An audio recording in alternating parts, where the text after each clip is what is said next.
നിങ്ങളുടെ ചരിത്രമൊന്നും നിങ്ങൾ എന്നെക്കൊണ്ട് പറയിക്കണ്ട. ഹാ ഹാ അതൊന്നും എനിക്കറിയില്ലെന്ന് പറഞ്ഞാണ് നിങ്ങൾ ഇരിക്കുന്നെങ്കിലുണ്ടല്ലോ, അതെ അങ്ങ് മനസ്സിൽ വെച്ചിരുന്നാൽ മതി.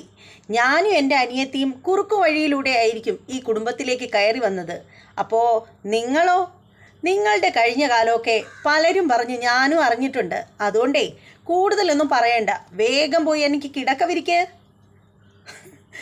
അങ്ങനെ നമ്മുടെ നവ്യ തുടങ്ങിയിരിക്കുകയാണ്. നമ്മുടെ ജലജയുടെ അടുത്തേക്കാണ് നമ്മുടെ നവ്യ 18 അടവും പയറ്റിക്കൊണ്ടിരിക്കുകയാണ്. അപ്പോൾ അതിലേക്കൊക്കെ പോവാം. അതിന് മുമ്പായിട്ട് ആരെങ്കിലും നമ്മുടെ ചാനൽ സബ്സ്ക്രൈബ് ചെയ്യാതെ ഉണ്ടെങ്കിൽ എത്രയും പെട്ടെന്ന് സബ്സ്ക്രൈബ് ചെയ്തോളൂ. അതോടൊപ്പം തന്നെ ബെല്ലൈക്കൻ കൂടി പ്രസ് ചെയ്യാനും മറക്കരുത്. അപ്പോൾ നമുക്ക് നേരെ എപ്പിസോഡിൻ്റെ റിവ്യൂവിലേക്ക് പോകാം. അങ്ങനെ നമ്മുടെ ദേവയാനിയും ജലജയും കൂടി ചേർന്ന് തകൃതിയായിട്ട് തന്നെ മണിയറ അലങ്കരിക്കുകയാണ്. നമ്മുടെ അനിക്കും അനാമികയ്ക്കും കൂടി കിടക്കാനുള്ള മണിയറ അടിപൊളിയായിട്ട് പൂവൊക്കെ വെച്ചിട്ട് അലങ്കരിച്ചുകൊണ്ടിരിക്കുകയാണ്. അപ്പോൾ അതിൻ്റെ ഇടയിൽ തന്നെ ദേവയാനി നമ്മുടെ ജലജയോട് പറയുകയാണ്, ഇതാണ് എൻ്റെ ആദ്യത്തെ മരുമകൾ, എൻ്റെ കുടുംബത്തിലേക്ക് വരുന്ന ആദ്യത്തെ മരുമകളുടെ മണിയറയാണ്, അതുകൊണ്ട് ഇത് അടിപൊളിയായിട്ട് തന്നെ ഉണ്ടായിരിക്കണം എന്നൊക്കെ പറഞ്ഞിട്ട് ഇങ്ങനെ അലങ്കരിക്കുകയാണ്. എന്നിട്ട് നമ്മുടെ ദേവയാനി പറയുകയാണ്, ആദ്യം പോയി നിൻ്റെ മരുമകളെ കൂട്ടിക്കൊണ്ടു വാ, എന്നിട്ട് അവളെ ഈ മണിയറ അങ്ങ് കാണിച്ചു കൊടുക്കുക, ഞാൻ പോയി നയനയും വിളിച്ചുകൊണ്ട് വരാം എന്നിങ്ങനെ പറയുകയാണ്. അങ്ങനെ നമ്മുടെ നമ്മുടെ ജലജ പോവുകയാണ്. ജലജ ചെന്നിട്ട് നമ്മുടെ മുറിയിൽ നിൽക്കുന്ന നമ്മുടെ നവ്യയോട് ചെന്നിട്ട് പറയണേ, നീ ഇങ്ങോട്ട് വാ എന്നും പറഞ്ഞിട്ട് വിളിക്കുകയാണ്. അപ്പോൾ നവ്യ കാര്യം തിരക്കുകയാണ്. അപ്പോൾ ജലജ പറയുകയാണ്, കാര്യമൊക്കെ ഉണ്ട്, നീ വാ, എന്താ ഇനി നിന്നെ ഇങ്ങോട്ട് വിളിക്കണം എന്നുണ്ടെങ്കിൽ നിന്നോട് കാരണം സഹിതം പറഞ്ഞാൽ മാത്രമേ നീ വരോളോ എന്നൊക്കെ ചോദിച്ചിട്ട് ജലജ നടന്നു വരികയാണ്. അതേസമയത്ത് ദേവയാനി ചെന്നിട്ട് നയനയുടെ വാതിൽക്കൽ ചെന്നിട്ട് മുട്ടിയിട്ട് വിളിക്കുകയാണ് നമ്മുടെ നയനയെ. അപ്പം നയന കാര്യം ചോദിക്കുകയാണ്, എന്തിനാണ് വിളിക്കുന്നത് എന്നൊക്കെ ചോദിക്കുമ്പോൾ ദേവയാനി പറയുകയാണ്, നിന്നോട് ഇനി കാര്യം എന്താണെന്ന് ബോധ്യപ്പെടുത്തിയില്ലെങ്കിൽ നീ വരില്ലേ എന്നിങ്ങനെ ചോദിക്കുമ്പോൾ നയന ഇറങ്ങി ചെല്ലുമ്പോഴത്തേക്ക് മണിയറ കൊണ്ടുവന്ന് കാണിച്ചിട്ട് പറയാണ്, കണ്ടില്ലേടി, ഇത് എൻ്റെ മരുമകൾക്ക്, എൻ്റെ മൂത്ത മരുമകൾ ആണ് ഇപ്പോൾ ഇങ്ങോട്ടേക്ക് നാളെ വലതുകാലി വെച്ച് കയറി വരാനായിട്ടിരിക്കുന്നത്, അവൾക്കുള്ള മണിയറയാണ്, ഇതുപോലെയാണ് അനന്തപുരിയിലെ മരുമക്കൾക്ക് മണിയറ അലങ്കരിക്കുന്നത്, നീയൊന്നും കണ്ടിട്ടില്ലല്ലോ എന്നിങ്ങനെ പറയുകയാണ്. എന്നിട്ട് അപ്പോഴത്തേക്ക് നമ്മുടെ നമ്മുടെ നയന പറയുകയാണ്, അമ്മ എന്നെ വിളിച്ചപ്പോഴത്തേക്ക് ഈ മണിയറ അലങ്കരിച്ചിട്ടിരിക്കുന്നത് കാണാനാണ് വിളിച്ചതെന്ന് ഞാൻ അറിഞ്ഞില്ലായിരുന്നു, അത് വളരെ മോശമായിപ്പോയി, ഇത് കാണാൻ വേണ്ടിയിട്ടാണ് ഞങ്ങളെ വിളിച്ചതെങ്കിൽ, അതേസമയം എന്നോടും ചേച്ചിയോടും വന്ന് ഇത് അലങ്കരിക്കാനാണ് പറഞ്ഞിരുന്നെങ്കിൽ വളരെ നന്നായിരുന്നേനെ. നീ അലങ്കരിക്കോ? നീ അലങ്കരിക്കുന്ന മണിയറയിൽ എൻ്റെ അനാമിക കയറുമെന്നാണോ നീ കരുതിയിരിക്കുന്നത്? എടി, നീ മനസ്സിൽ വിഷം പാകിക്കൊണ്ടായിരിക്കും മണിയറ അലങ്കരിക്കാനായിട്ട് വരുന്നത്, അതുകൊണ്ടേ ആ മണിയറയിൽ കിടന്നാലുണ്ടല്ലോ അവരുടെ ജീവിതത്തിൽ തന്നെ കരിനിഴൽ പതിയും, അതുകൊണ്ട് തന്നെ നിന്നെ ഇങ്ങോട്ടേക്ക് നിന്നെയും നിൻ്റെ ചേച്ചിയെയും വിളിക്കേണ്ടെന്ന് കരുതിയത് എന്ന് പറയുകയാണ്. അപ്പോൾ നമ്മുടെ നയന പറയുകയാണ്, അങ്ങനെയൊന്നും അമ്മ പറയണ്ട, അമ്മ എത്ര അകറ്റി നിർത്തിയാലും ഞാൻ ഇവിടുത്തെ മരുമകളല്ലെന്ന് പറഞ്ഞാലും അതാണ് വാസ്തവം. ഞാനാണ് ഈ വീട്ടിലെ മൂത്ത കൊച്ചുമകനായ ആദർശേട്ടൻ്റെ ഭാര്യ, ഞാനാണ് ഈ വീട്ടിൽ ആദ്യമായിട്ട് വലതുകാല് വെച്ച് വന്നതും, നിൽക്കുന്നത് എൻ്റെ ചേച്ചി ആണെങ്കിൽ പോലും മൂത്ത കൊച്ചുമകൻ്റെ ഭാര്യ എന്നുള്ള നിലയിൽ ഞാൻ തന്നെയാണ് ഈ കുടുംബത്തിലെ മൂത്ത മരുമകൾ. അതിനുശേഷം വന്ന എൻ്റെ ചേച്ചിയും കഴിഞ്ഞിട്ടേ അനാമിക ഈ വീട്ടിലെ മരുമകളാകുന്നുള്ളൂ. പിന്നെ എൻ്റെ അമ്മായിയമ്മ വേണമെങ്കിൽ എത്ര വേണേലും പറഞ്ഞോ, അങ്ങനെ പറയാന്നേ ഉള്ളൂ എന്നിങ്ങനെ പറയുകയാണ് നമ്മുടെ നയന. അപ്പോൾ അത് കേൾക്കുമ്പോഴത്തേക്ക് ദേവയാനി പറയണ്, എടി, നീ ഇപ്പോൾ എൻ്റെ മുഖത്ത് നോക്കി ഇങ്ങനെയൊക്കെ സംസാരിക്കാറായോ എന്നിങ്ങനെ ചോദിക്കുകയാണ്. അപ്പോൾ ആ സമയത്ത് നമ്മുടെ നയന പറയണ്, എത്ര സംസാരിക്കേണ്ടെന്ന് വിചാരിച്ചാലും അമ്മ തന്നെയല്ലേ എന്നെ കൊണ്ട് ഓരോന്ന് പറയിക്കുന്നത്. എടി, നീ എൻ്റെ മരുമകളല്ല, ഞാനതൊരിക്കലും അംഗീകരിച്ച് തരേയില്ല. അപ്പോൾ ഉടനെ നയന പറയുകയാണ്, ഞാൻ അമ്മയുടെ മരുമകളല്ലേ ഇരിക്കും, പക്ഷേ അമ്മ എൻ്റെ അമ്മായിയമ്മ തന്നെയാണല്ലോ, അത് ഞാൻ എൻ്റെ മനസ്സുകൊണ്ട് അംഗീകരിച്ച് കഴിഞ്ഞ കാര്യമാണ്, അതുകൊണ്ട് തന്നെ എനിക്ക് അമ്മായിയമ്മയെന്ന് വിളിക്കാനേ കഴിയൂ എന്നിങ്ങനെ പറയുകയാണ്.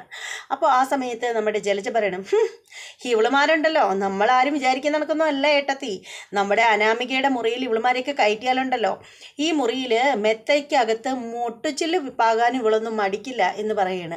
അത് കേട്ട ഉടനെ തന്നെ നവ്യ പറയണം, അതേപ്പറ്റിയൊന്നും കൂടുതൽ എന്നോട് പറയണ്ട,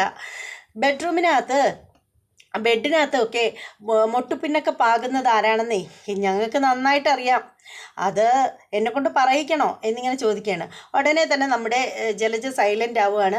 അതിനുശേഷം നമ്മുടെ നവ്യ അവിടെ നിന്ന് പോവുകയാണ്. അപ്പോൾ നയനയോട് നമ്മുടെ ദേവയാനി പറയണേ, എടി, നിൻ്റെയൊക്കെ യോഗം എന്താണെന്ന് വെച്ചാലേ അനാമികയുടെ പാദസേവ ചെയ്യേണ്ടതാണ് നിൻ്റെയൊക്കെ ഒരു ഇതെന്ന് വെച്ചാൽ, നാളെ അനാമിക വന്നു കഴിഞ്ഞാൽ അവളുടെ കാര്യങ്ങൾ മുഴുവനും നീ ഒറ്റൊരുത്തി വേണം നോക്കാനായിട്ട് എന്നൊക്കെ ഇങ്ങനെ പറയണം. അപ്പോൾ നമ്മുടെ നയന പറയണ അത് നാളത്തെ കാര്യമല്ലേ അമ്മേ, അതെന്തിനാ ഇപ്പോഴേ പറയുന്നത് എന്നിങ്ങനെ പറയുകയാണ്. അതിനുശേഷം നമ്മുടെ ജലജയെ മുറിയിൽ വിളിച്ചുകൊണ്ട് പോവുകയാണ് നമ്മുടെ നവ്യ. അതിനുശേഷം നവ്യ നമ്മുടെ ജലജയോട് പറയുകയാണ്, ആ അമ്മേ, നിങ്ങൾ കുറേ പറയുന്നത് കണ്ടല്ലോ, നിങ്ങളുടെ ഇങ്ങനെ താടിയിൽ പിടിച്ചിട്ട് പറയുന്നത്, നിങ്ങളുടെ പുന്നാര ഏട്ടത്തി വിളിച്ചിട്ടേ നിങ്ങളോട് മണിയറ അലങ്കരിക്കാൻ പറഞ്ഞപ്പോൾ എത്ര സന്തോഷത്തിലാണ് നിങ്ങൾ പോയി ചെയ്തത്. എന്നാലേ നിങ്ങൾ പോയി ഈ വീട്ടിലെ ആ ആ ആ മുറിയിൽ അനാമികയ്ക്ക് കിടക്കാൻ വിരിച്ച കിടക്കവിരിയുടെ അത്രയും നല്ലതാവില്ലെങ്കിലും ഒട്ടും മുഷിയാത്തതായിട്ടുള്ളതും അതിനൊപ്പം തന്നെ വില വരുന്നതുമായിട്ടുള്ള നല്ല നല്ല ബെഡ്ഷീറ്റുകൾ നിങ്ങളിൽ കാണുമല്ലോ, അങ്ങനെ ഒരു ബെഡ്ഷീറ്റ് എടുത്തുകൊണ്ട് വന്ന് എൻ്റെ കിടക്കയിൽ വിരിക്ക് എന്നിങ്ങനെ പറയാണ്. അപ്പോൾ ജലജ പറയണേ, എന്താടി എന്നോടാണോടി നീ ഇത് പറയുന്നത്? അതെ, നിങ്ങളോട് തന്നെ പറയുന്നത്. നിങ്ങൾ തന്നെ അത് ചെയ്തേ പറ്റൂ, അല്ലെങ്കിലുണ്ടല്ലോ നിങ്ങളുടെ കള്ളത്തരങ്ങളൊക്കെ എനിക്കറിയാം. ഞാനതെല്ലാം ഇവിടെ എല്ലാവരെയും ഇന്ന് അറിയിക്കും. അതോടുകൂടിയേ നിങ്ങൾ പുറത്താ. അപ്പോൾ ഉടനെ തന്നെ നമ്മുടെ ജലജ പറയണം, ഇത് മുന്നിൽ വെച്ചിട്ട് നീ കുറേ നാളായി എന്നെ ബ്ലാക്ക്മെയിൽ ചെയ്യാൻ തുടങ്ങിയത്. അപ്പോൾ ഉടനെ തന്നെ നവ്യ പറയണേ, ആ അതിഷ്ടപ്പെടുന്നില്ലെങ്കിലുണ്ടല്ലോ ശരി, നിങ്ങൾ ചെയ്യണ്ട, ഞാനത് എല്ലാവരെയും കാണിക്കാം, അതുപോരെ. അതുമാത്രമല്ല, നിങ്ങൾ ഇവിടെ കാണിക്കുന്ന ഓരോരോ കള്ളത്തരങ്ങളും ഞാൻ ആണയിട്ട് പറയും. ഹെടി, നീയൊക്കെ ഈ കുടുംബത്തിൽ എങ്ങനെയാണ് വന്നതെന്നൊന്നും എന്നെക്കൊണ്ട് പറയിക്കണോ? ഓ പറയിക്കോ, പറഞ്ഞെന്നും പറഞ്ഞു ഒരു പ്രശ്നവുമില്ല. നിങ്ങളും ഒട്ടും മോശമൊന്നും അല്ലല്ലോ. നിങ്ങൾക്ക് ഈ കുടുംബത്തിൽ എന്താ യോഗ്യത? നിങ്ങൾ ഈ കുടുംബത്തിൽ വന്നു കയറിയ വഴികളൊക്കെ എനിക്കും അറിയാം. എടി, കൂടുതൽ തുള്ളണ്ട. നിങ്ങൾ പറയാതെ തന്നെ പലരും പറഞ്ഞ് നിങ്ങളുടെ ചരിത്രമൊക്കെ കുറേയൊക്കെ ഞാനും മനസ്സിലാക്കി വച്ചിട്ടുണ്ട്. അതുകൊണ്ട് ഇന്ന് ഈ കുടുംബത്തിൽ എനിക്ക് ഉള്ള വില പോലും നിങ്ങൾക്കില്ല എന്ന് തന്നെ തീർത്തും നവ്യ പറയുകയാണ്. അങ്ങനെ നമ്മുടെ ജലജ കലിപൂണ്ട് അവിടെ നിന്ന് പോവുകയാണ്, ബെഡ്ഷീറ്റ് തപ്പാനായിട്ട് പോയിരിക്കുകയാണ്. അതേ സമയത്ത് നമ്മുടെ ജലജയുടെ ചരിത്രമൊക്കെ പറഞ്ഞ് ആക്ഷേപിച്ചു. അതിനുശേഷം അഭി അങ്ങോട്ടേക്ക് വരികയാണ്. അഭി വന്നിട്ട് അമ്മയോട് കാര്യം തിരക്കുകയാണ്. അമ്മ എന്താ അമ്മേ കാര്യം? അമ്മ എന്തിനാണ് ഇങ്ങനെ ദാസിപ്പണി ചെയ്യുന്നത് എന്നൊക്കെ ഇങ്ങനെ ചോദിക്കാനൊരു കാര്യം എന്ന് വെച്ചാൽ, നമ്മുടെ ജലജ നേരെ പോയി ബെഡ്ഷീറ്റ് എടുത്തുകൊണ്ട് വന്ന് ബെഡിൽ വിരിക്കുകയാണ്. ഇത് കണ്ടിട്ട് ചോദിക്കുകയാണ്. അപ്പോൾ ഉടനെ തന്നെ ജലജ പറയണേ, എടാ എൻ്റെ തലയിൽ എഴുത്ത് ഇങ്ങനെ ആയിപ്പോയി, എന്ത് പറഞ്ഞിട്ടും കാര്യമില്ല, നിൻ്റെ ഭാര്യയാ എന്നെ കൊണ്ട് ഇതൊക്കെ ചെയ്യിക്കുന്നത് എന്ന് പറയണം. അപ്പോൾ അഭി പറയണേ, എന്ത് ചെയ്യാനാ അമ്മേ, ആ മാരണത്തിന് ഒഴിവാക്കി വിടാനും പറ്റുന്നില്ലല്ലോ, എന്തൊക്കെ വിചാരിച്ചിട്ടും അവളിവിടെ ഉടുമ്പ് കണക്ക് പിടിച്ച് നിൽക്കുകയല്ലേ എന്നൊക്കെ ഇങ്ങനെ പറയുകയാണ്. അപ്പോൾ ആ സമയത്തിന് നമ്മുടെ ജലജ പറയുകയാണ്, എടാ നീ ഒരു കഴിവ് കെട്ടവനായതുകൊണ്ട് തന്നെ ഇവളുമാരൊക്കെ ഈ വീട്ടിലേക്ക് കയറി വന്നത് എന്നൊക്കെ പറഞ്ഞിട്ട് പണ്ടേ പറയുന്ന കാര്യങ്ങളൊക്കെ ഇവരിങ്ങനെ പറഞ്ഞുകൊണ്ടേ ഇരിക്കുകയാണ്. അപ്പോൾ പിന്നീട് കാണിക്കുന്നതെന്ന് വെച്ചാൽ നമ്മുടെ നയനയുടെ അടുത്ത് നവ്യ വന്നിട്ട് പറയുകയാണ്, നവ്യ വന്നിട്ട് പറയുകയാണ്, നയനെ നീ എന്തെങ്കിലും ഉണ്ടെങ്കിൽ അവർ പറയുന്നത്, നിൻ്റെ അമ്മായിയമ്മ എന്ത് പറഞ്ഞാലും നീ കേട്ടുകൊണ്ട് നിൽക്കും, അത് തന്നെയാണ് നിനക്കുള്ള കുഴപ്പത്തിന് മുഴുവൻ കാരണം. ഇനി നാളെ അനാമികയല്ല, ഇനി അതിനപ്പുറത്തുള്ളവൾ വന്നാലും എൻ്റെ തലയ്ക്കും ഇത് കയറാനൊന്നും ഞാൻ ആരെയും അനുവദിക്കില്ല. എന്നെ ഭരിക്കാൻ വന്നാൽ ഞാൻ നല്ലത് പറയുക തന്നെ ചെയ്യും എന്നിങ്ങനെ പറയുകയാണ്. അതിന് നിൻ്റെ അമ്മായിയമ്മ ആയാലും ശരിയെന്ന് പറയണം. അപ്പോൾ ഉടനെ തന്നെ നയന പറയണം, ഞാനും ചേച്ചി കുറച്ചൊക്കെ മാറാൻ ഞാനും തീരുമാനിച്ചിരിക്കുകയാണ്, ഇനി ആവശ്യത്തിലധികം എന്നെ ഭരിക്കാനൊന്നും ഞാൻ ആരെയും അനുവദിക്കില്ല എന്നിങ്ങനെ നമ്മുടെ നയന പറയുകയാണ്. എന്തായാലും നയനയ്ക്കിപ്പം നല്ല ബുദ്ധിയൊക്കെ തോന്നി തുടങ്ങിയെന്ന് തോന്നുന്നു. പിന്നീട് അതിനുശേഷം കാണിക്കുന്നതെന്ന് വെച്ചാൽ എന്താണെന്ന് വെച്ചാൽ നമ്മുടെ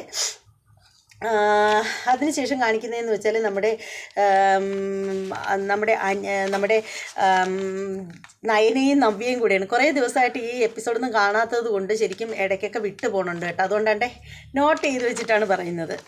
അങ്ങനെ നമ്മുടെ ഇവർ തമ്മിൽ സംസാരത്തിൽ നമ്മുടെ നവ്യയും നയനയും അങ്ങനെ ഒരു ധാരണയിലെത്തുകയാണ്. എന്തായാലും ഇനി ആരോടും ഒരു വിട്ടുവീഴ്ചയില്ലെന്ന് തന്നെ അവർ തീരുമാനിക്കുകയാണ്. അതിനുശേഷം വീണ്ടും അഭിയും അമ്മയും കൂടി സംസാരിക്കുകയാണ്. നമ്മുടെ എങ്ങനെയാണ് ഇവരെ ഒഴിവാക്കി വിടുന്നത് എന്നൊക്കെയുള്ള കാര്യങ്ങൾ സംസാരിക്കുകയാണ്. അപ്പോൾ സംസാരിച്ചുകൊണ്ടിരിക്കുന്നതിൻ്റെ ഇടയിൽ തന്നെ നമ്മുടെ ജലജ പറയുകയാണ്, നമ്മുടെ അഭിയോട് പറയണം, മോനെ ഇനി എന്തൊക്കെ പറഞ്ഞിട്ടും കാര്യമില്ല, എപ്പോഴാണ് നമ്മൾ ഈ കുടുംബത്തിൽ നിന്ന് പുറത്ത് പോവേണ്ടെന്നുള്ള കാര്യമൊന്നും നമുക്കിനി അധിക നാളൊന്നും മുന്നോട്ട് ഇവിടെ നിൽക്കാമെന്നൊന്നും എനിക്ക് തോന്നുന്നില്ല. കാര്യം ഇപ്പോൾ തന്നെ നോക്ക്, ഈ അനിയുടെ വിവാഹം കഴിയുമ്പോഴത്തേക്ക് അനിക്കാണ് ഈ കുടുംബത്തിലുള്ള 3 ബ്രാഞ്ചുകൾ, നമ്മുടെ മൂർത്തി ജ്വല്ലറിയുടെ 3 മെയിൻ ബ്രാഞ്ചുകൾ ഏൽപ്പിക്കുന്നത്. അപ്പോഴും നിന്നെ ഒരു ബ്രാഞ്ച് പോലും ഏൽപ്പിക്കാൻ ഇവിടെ ആരും തയ്യാറാവുന്നില്ല. അങ്ങനെ വെച്ച് നോക്കുമ്പോൾ നമ്മളൊക്കെ പുറമ്പോക്കുകളാടാ എന്നൊക്കെ ഇങ്ങനെ പറയുകയാണ്. അപ്പോൾ അത് കേൾക്കുമ്പോഴത്തേക്ക് അഭി പറയുകയാണ്, ആ എന്ത് ചെയ്യാം അമ്മേ, ട്രസ്റ്റിൽ നിന്നെങ്കിലും എന്തെങ്കിലും കിട്ടുമായിരിക്കും എന്നിങ്ങനെ പറയുമ്പോൾ ജലജ പറയണം, അതൊക്കെ കണ്ടറിയാം.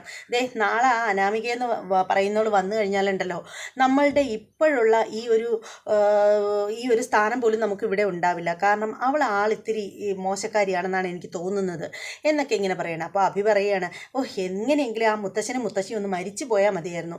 ഇവർ രണ്ടുപേരും മരിച്ചിരുന്നെങ്കിൽ കാര്യങ്ങളൊക്കെ ഏകദേശം നമ്മൾ വിചാരിക്കുന്നിടത്ത് കൊണ്ടെത്തിക്കാൻ പറ്റിയാനേ എന്ന് പറയണം. അപ്പോൾ ഉടനെ ജലജ പറയണ, അവർ മരിച്ചിട്ടൊന്നും വലിയ കാര്യമില്ലടാ. അച്ഛൻ മരിച്ചാലും അമ്മയുണ്ടല്ലോ കാര്യങ്ങൾ നോക്കാൻ. അമ്മയെ മൂലക്കിരുത്താന്ന് വെച്ചാൽ ഇവിടെ ബാക്കിയുള്ളവർ അനുവദിക്കത്തുമില്ല. കാരണം പിന്നീട് ആദർശായിരിക്കും ഈ കുടുംബം നയിക്കുന്നത്. അതുകൊണ്ട് ഫസ്റ്റ് ആദർശ് തന്നെ ചാവണം. ആദർശ് മരിച്ചു കഴിഞ്ഞാലുണ്ടല്ലോ പിന്നീട് അച്ഛൻ അധികം നാളൊന്നും ഉണ്ടാവില്ല. പിന്നീട് എല്ലാം നമ്മുടെ കൈപ്പിടിയിലാവും. അല്ലെങ്കിൽ ആദർശ് ജീവിച്ചിരുന്നാൽ ഒന്നും നടക്കില്ല എന്ന് പറയണ. അപ്പോൾ അഭി പറയണ, മരിക്കട്ടെ അമ്മ, എല്ലാണോ മരിക്കട്ടെ. അപ്പോൾ ഉടനെ തന്നെ നമ്മുടെ ജലജ പറയണം, ആദർശ് മരിച്ചാലും അച്ഛൻ മരിച്ചാലും ഇനി ആ തള്ള മരിച്ചാലും ഞങ്ങൾക്കൊന്നും ഇല്ലടാ മോനെ. കാരണം ഇവരാരും നമ്മുടെ ആരും അല്ലല്ലോ എന്നിങ്ങനെ പറയുകയാണ്. നമുക്കും കിട്ടണം പണം, അത്രയേ ഉള്ളൂ എന്നിങ്ങനെ ജലജ മകനോട് പറയുകയാണ്. അതേ സമയത്ത് പിന്നീട് കാണിക്കുന്നതെന്ന് വെച്ചാൽ നമ്മുടെ നവ്യ മുറിയിലേക്ക് വരികയാണ്. അമ്മയും മോനും കൂടി ഇങ്ങനെ ചർച്ച ചെയ്തുകൊണ്ടിരിക്കുമ്പോഴത്തേക്ക് വന്നിട്ട് നവ്യ പറയണേ, ഇവിടെ ഇരിക്കുകയാണോ അമ്മയും മോനും കൂടി എന്നിങ്ങനെ പറയണം. അപ്പോൾ ഉടനെ നമ്മുടെ ജലജ അങ്ങോട്ട് എഴുന്നേറ്റിട്ട് പറയണം, എന്താടി നിനക്കൊരു പരിഹാസം? പുതപ്പൊക്കെ വിരിച്ചു അല്ലേ? പിന്നില്ലാതെ നീ ഇപ്പം എന്നെ അടിമയാക്കി ഇവിടെ വച്ചിരിക്കുകയല്ലേ എന്നിങ്ങനെ പറയുകയാണ്. അപ്പോൾ ഉടനെ നവ്യ പറയുകയാണ്, നിങ്ങൾ എൻ്റെ കാര്യങ്ങളെല്ലാം നോക്കണമെന്ന് മുത്തശ്ശനും മുത്തശ്ശിയും തന്നെയാണ് പറഞ്ഞിട്ടുള്ളത്. അതുകൊണ്ട് നിങ്ങൾ നോക്കിയേ പറ്റൂ. പിന്നെ അവിടെ ഉണ്ടല്ലോ നയനയുടെ അമ്മായിയമ്മ തുള്ളുന്നത് കണ്ടിട്ടേ നിങ്ങൾ തുള്ളാനൊന്നും നിൽക്കണ്ട. അങ്ങനെ തുള്ളിയിട്ടേ ഒരു കാര്യമില്ല എന്നൊക്കെ പറയുകയാണ്. അതിനുശേഷം അഭിയോട് പറയണേ, എടാ നീ അച്ഛനില്ലാതെ വളർന്നതിൻ്റെ സകല കുഴപ്പങ്ങളും നിൻ്റെ സ്വഭാവത്തിലുണ്ട്. അത് മാറ്റിയെടുത്താലേ നിനക്ക് തന്നെ നല്ലത്. എൻ്റെ വയറ്റിലൊരു കുഞ്ഞുണ്ട്. ആ കുഞ്ഞിനോട് പോലും നിനക്കൊരു ശകലും സ്നേഹം ഇല്ലാതായിപ്പോയല്ലോടാ എന്നിങ്ങനെ പറയുകയാണ്. ജലജയാണെങ്കിൽ തുള്ളിക്കൊണ്ടങ്ങ് ഇറങ്ങി പോവുകയാണ് ഇത് കേട്ടിട്ട്. അങ്ങനെ പിന്നീട് കാണിക്കുന്നതെന്ന് വെച്ചാൽ നമ്മുടെ ആദർശും നയനയും കൂടി ഉറങ്ങാനായിട്ട് കിടക്കുകയാണ്. അപ്പോൾ അങ്ങനെ കിടക്കുന്ന സമയത്തിന് നമ്മുടെ നയന പറയുകയാണ്, ആദർശിനോട് പറയുകയാണ്, നാളെ വിവാഹമൊക്കെ നല്ലതായിട്ട് നടക്കുന്ന കാര്യങ്ങളെക്കുറിച്ചൊക്കെ പറയുകയാണ്. അപ്പോൾ ആദർശ് പറയുകയാണ്, എനിക്കതല്ല നയനെ മനസ്സിലാവാത്തത്. ഇപ്പോഴും എനിക്ക് അനാമികയോട് ഒട്ടും താല്പര്യമില്ല. നാളെ അവൻ്റെ വിവാഹമാണ്. പക്ഷേ എന്നാലും അവന് അതിലൊട്ടും താല്പര്യമില്ല. അവന് ഒരു ഉഷാറുമില്ല. എന്ത് പറ്റിയെന്ന് അറിയത്തില്ല. അവന് ഏതോ ഒരു പെൺകുട്ടിയായിട്ട് ഇഷ്ടമുണ്ടെന്നുള്ള കാര്യം ഉറപ്പാണ്. പക്ഷേ ഏതായിരിക്കും ആ പെൺകുട്ടി എന്നൊക്കെ ഇങ്ങനെ ചോദിക്കുകയാണ്. അപ്പോൾ ഉടനെ തന്നെ നയന പറയണ, ആദർശേട്ടാ ഇനി അതേക്കുറിച്ചൊന്നും ചോദിച്ചിട്ടും ചികഞ്ഞിട്ടൊന്നും ഒരു കാര്യമില്ല. എന്തായാലും അതിനി നടക്കാൻ പോകുന്നില്ല. അപ്പോൾ ഉടനെ ആദർശ് പറയുന്നത്, നിനക്കറിയായിരിക്കുമല്ലോ നയനെ, നിനക്കും നിൻ്റെ അനിയത്തി നന്ദുവിനും അറിയായിരിക്കും. കാരണം നന്ദു അവനും തമ്മിൽ ബെസ്റ്റ് ഫ്രണ്ടാണ്. അപ്പോൾ എല്ലാ കാര്യവും അവർ തമ്മിൽ സംസാരിക്കുമായിരിക്കും. ഏത് പെൺകുട്ടിയായിരിക്കും അവൻ്റെ മനസ്സിനെ കീഴ്പ്പെടുത്തിയത്? എന്തായാലും അവൾ ചില്ലറക്കാരിയൊന്നും ആയിരിക്കില്ല. കാരണം അവൻ്റെ മനസ്സിനെ പെട്ടെന്നൊന്നും കീഴ്പ്പെടുത്താൻ ആർക്കും പറ്റില്ല. ഇനി അവൻ ഒരു പെൺകുട്ടിയെ സ്നേഹിച്ചിട്ടുണ്ടെങ്കിൽ ആ പെൺകുട്ടി അത്രയും നല്ല സ്വഭാവത്തിനുടമയും ആയിരിക്കും എന്നിങ്ങനെ പറയണം. അതിനുശേഷം ആദർശ് പറയണേ, ശരിക്കും പറയുകയാണെങ്കിൽ അനിയുടെ ജീവിതത്തിൽ 2 വിവാഹം ഉണ്ടെന്ന് പുരോഹിതൻ പറഞ്ഞു കഴിഞ്ഞപ്പോഴത്തേക്ക് എനിക്ക് മനസ്സിന് നല്ല വിഷമം തോന്നി. കാരണം അഭി എന്നെ എപ്പോഴും തള്ളിപ്പറയുകയും കള്ളത്തരങ്ങൾ കാണിക്കുകയും ചെയ്യുന്നെങ്കിലും അനി അങ്ങനെയല്ല. ശുദ്ധരിൽ ശുദ്ധരാണ് അനി.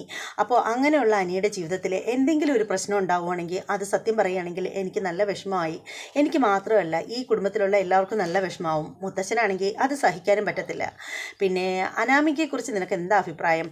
അപ്പോൾ ഉടനെ നയന പറയണം, അവൾ ഇത്തിരി ഓവർ ആദർശിട്ടാ. എനിക്കും അത് തോന്നിയിട്ടുണ്ട്. 2 പേരും കൂടി ചേർന്ന് ജീവിതമൊക്കെ മുന്നോട്ട് പോകുന്ന സമയത്ത് അതൊക്കെ ശരിയാവുമായിരിക്കും അല്ലേ നയനെ എന്നിങ്ങനെ പറയണേ. അതിനുശേഷം ആദർശ് പറയാണ്, എന്തായാലും അവൻ്റെ ജീവിതത്തിൽ വാഴക്കല്യാണമൊക്കെ നടത്തിയെങ്കിലും എനിക്ക് അതൊക്കെ നടന്നതിൻ്റെ ഒരു വിഷമം എനിക്കിതുവരെ മാറിയിട്ടില്ല. ശരിക്കും മുത്തശ്ശൻ അതൊക്കെ അറിഞ്ഞു കഴിഞ്ഞാൽ എങ്ങനെ സഹിക്കുമോ എന്തോ. മുത്തശ്ശനെ അറിഞ്ഞു കഴിഞ്ഞാൽ ഈ വിവാഹത്തിന് തന്നെ എതിര് നിൽക്കുമെന്നും അറിയില്ല. അപ്പോൾ എന്നിട്ട് ആദർശ് പറയണ, ആരായിരിക്കും എന്നാലും അനിയുടെ മനസ്സിനെ സ്വാധീനിച്ച ആ പെൺകുട്ടി? അപ്പോൾ നയന പറയണ, ഇനി അതൊക്കെ അറിഞ്ഞിട്ട് എന്തിനാ ആദർശേട്ടാ? അറിഞ്ഞിട്ടും ഇനി അനാമികയുമായിട്ടുള്ള കല്യാണം നടക്കാതിരിക്കില്ലല്ലോ. അപ്പോൾ ആദർശ് പറയണ, അതെങ്ങനെ സാധിക്കുന്നതിനെ? അതിനി എന്തായാലും മാറ്റാനൊന്നും പറ്റില്ല. അത് നടക്കുക തന്നെ ചെയ്യും. അപ്പോൾ നയന പറയണ, എങ്കിൽ പിന്നെ അതേക്കുറിച്ച് ഇനി സംസാരിക്കേണ്ട ആദർശേട്ടാ. അത് വിട്ടേക്കാം, എന്തായാലും എനിക്കൊരു നല്ല ജീവിതം കിട്ടട്ടെ എന്നിങ്ങനെ പറയണേ. അപ്പോൾ ആദർശ് പറയണേ, നാളെ എന്തായാലും വലതുകാല് വെച്ച് അനാമിക ഈ വീട്ടിലേക്ക് വരികയല്ലേ, അവർ സന്തോഷമായിട്ട് അവൻ ഇനിയെങ്കിലും നല്ലൊരു കുടുംബജീവിതം കിട്ടിയാൽ മതിയായിരിക്കും. പിന്നെ അനിയുടെ സ്വഭാവം എന്ന് വെച്ചാൽ നല്ല മനസ്സിനുടമയാവാൻ, അവന് സ്നേഹമുള്ളവരെ തിരിച്ചറിയാൻ സാധിക്കും. അതുകൊണ്ട് തന്നെ കഴിഞ്ഞു പോയ കാര്യങ്ങളെല്ലാം എന്തെങ്കിലും കരട് അവൻ്റെ മനസ്സിൽ ബാക്കിയുണ്ടെങ്കിൽ അതെല്ലാം വിട്ടിട്ട് നല്ലൊരു കുടുംബജീവിതം നയിക്കാനും അവനെക്കൊണ്ട് സാധിക്കുമായിരിക്കും എന്നിങ്ങനെ പറയണം. അപ്പോൾ അത് കേൾക്കുമ്പോൾ നമ്മുടെ നയന പറയണം, ആ അനിയുടെ ജീവിതത്തിൽ നാളെ നല്ലതൊക്കെ നടക്കാൻ പോവുകയാണ്, അനി നാളെ ഒരു കുടുംബസ്ഥനാവാൻ പോവുകയാണ്, അവൻ്റെ ഫസ്റ്റ് നൈറ്റും നാളെയാണ് എന്നിങ്ങനെ പറയണം. അപ്പോൾ ഉടനെ പിന്നെ ആദർശ് ചോദിക്കണം, അതെന്താ നയന നീ അങ്ങനെ തന്നെ പറഞ്ഞത്? ഏയ് ഒന്നുമില്ല എന്ന് പറഞ്ഞിട്ട് നയന ഇങ്ങനെ തിരിഞ്ഞ് കിടക്കുകയാണ്. അപ്പോൾ ആദർശ് ഇങ്ങനെ നയനെ ഇങ്ങനെ നോക്കുകയാണ്. അപ്പോൾ നയന തിരിഞ്ഞ് നിന്നിട്ട് ആദർശിനെ നോക്കുകയാണ്. അങ്ങനെ അവർ കണ്ണിൽ കണ്ണാലെ ഇങ്ങനെ നോക്കിക്കൊണ്ട് കിടക്കുകയാണ്. അങ്ങനെ എപ്പിസോഡ് തീരുകയാണ്. എന്തായാലും നല്ലൊരു അടിപൊളി എപ്പിസോഡായിരുന്നു. വലിച്ചു നീട്ടാതെ തന്നെ പെട്ടെന്നങ്ങ് പറഞ്ഞ് നിർത്തിയതാണ്. ഒരുപാട് ലെന്ത് ആക്കി നിങ്ങളെ ബുദ്ധിമുട്ടിക്കേണ്ടെന്ന് കരുതിയിട്ടാണ്. എന്തായാലും നമ്മുടെ ചാനലിൽ ഇനി നല്ല അടിപൊളി അടിപൊളി അടിപൊളി ട്രോൾ വീഡിയോകളൊക്കെ വരും. സീരിയലിൻ്റെ ട്രോൾ വീഡിയോകളൊക്കെ ആയിരിക്കും വരുന്നത്. എന്തായാലും വളരെ ഫണ്ണിയായിട്ട് എല്ലാവരും കാണണം. എല്ലാവരും നമ്മുടെ ചാനൽ ഇഷ്ടമാണെങ്കിൽ സബ്സ്ക്രൈബൊക്കെ ചെയ്തേക്കണം. അതുപോലെ നമുക്ക് മറ്റൊരു ചാനൽ കൂടിയുണ്ട്, ഉത്തര ഉണ്ണി എന്നുള്ള പേരിലൊരു ചാനൽ കൂടിയുണ്ട്. അപ്പോൾ ആ ചാനലിലേക്കൊക്കെ പോരുക. എല്ലാവരും അടിപൊളിയായിട്ട് വന്നിട്ട്, അതെന്ന് വെച്ചാൽ ഒരു റിയാക്ഷൻ വീഡിയോ ചാനലാണ്. അതുകൊണ്ട് ഒത്തിരി പേര് തെറികളൊക്കെ ധാരാളം കേട്ടുകൊണ്ടിരിക്കുകയാണ്. നിങ്ങൾ കൂടി താല്പര്യമുള്ളവർക്കൊക്കെ വന്ന് തെറി വിളിക്കാം, പൈസയൊന്നും കൊടുക്കണ്ടല്ലോ. അപ്പോൾ എന്തായാലും ഇനി മറ്റൊരു എപ്പിസോഡിൻ്റെ റിവ്യൂമായിട്ട് വരുന്നത് വരെ ബായ്.